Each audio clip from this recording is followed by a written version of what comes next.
This short video is about good practice when abseiling on a single rope at traditional crags. First, we need some good gear placements. Your anchors should be unquestionably reliable. The more anchors are better, so you have redundancy in your system. You also need to take into consideration the direction the anchors are going to be loaded.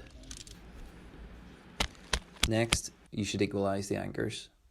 In this case, I've chosen to use slings. You could do so using the rope, but it's worth bearing in mind that the more rope you use at the top of the crag, the less you'll actually have to abseil with. I've used a simple overhand knot to equalise the slings. In this case, the anchors are equalised into 2 master points. Next, we want to fix the rope into one of these master points. A figure of 8 on a bite is an appropriate knot. Care should be taken to dress the knot well for a couple of reasons. Well-dressed knots are stronger than their messier counterparts, and well-dressed knots are very easily recognisable. I've tied the tail off with a stopper knot. Now we're going to equalise the rope into the second master point. An alpine butterfly is an appropriate knot as it takes load in 3 directions. Care should be taken to try and equalise the system as best possible. If you haven't already done so, now is a good time to flake the rope through your hands. The idea behind flaking the rope through your hands is it gives an extra tactile inspection of the rope. Now, an important step is to tie an appropriate stopper knot. The purpose of this knot is to stop the abseiler from accidentally abseiling off the end of the rope, which is a common abseiling accident. The type of knot chosen is important because certain knots perform better as stopper knots. The correct knot to choose is a half double fisherman's knot as opposed to an overhand or a figure of 8, which can roll and capsize off the end of the rope. This knot should be well dressed and set a good metre from the end of the rope. Next, we want to throw the rope. It's good practice to clip into the system to go near the edge of the cliff, and it's a good idea to go near the edge of the cliff so you can look over and see where you're throwing the rope, so you don't throw it down on top of some other climbers.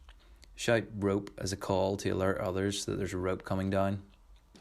It's good practice to use a cow's tail or a lanyard to make yourself safe at the anchor while putting your belay or abseil device onto the rope.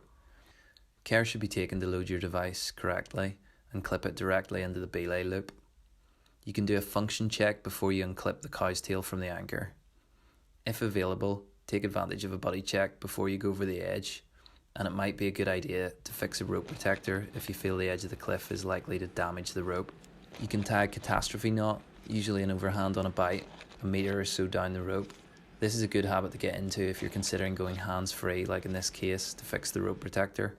My partner is using a slightly different setup, an extended abseiling setup. They've used a sling as a cow's tail or lanyard and tied an overhand knot in the middle of it to create a shelf where they're going to attach their belay device. Again, they've used a cow's tail to keep themselves safe at the anchor. They're going to put a prusik onto the rope first and then clip directly into the belay loop. Next, taking care to correctly attach their belay plate onto the rope and then onto the shelf on the cow's tail. Then a function check before taking the cow's tail off the anchor and moving towards the edge of the cliff to abseil and reposition the rope protector. As soon as possible, check that the rope reaches the ground or the destination that you want to abseil to, and that isn't hung up on ledges or flakes or stuck in cracks. Note it's often easier to free the rope from a distance above before you get to the entanglement. If it is the case that the rope doesn't reach the ground, or say you're in the wrong place, you might have to reascend the rope, so make sure you have the necessary skills and equipment to do so. Descend at a steady pace and maintain control of the dead end of the rope. When you reach the ground, don't stand underneath someone else that's abseiling. Take a few steps off to the side or a safer place. And finally, consider tailing the rope for less experienced abseilers.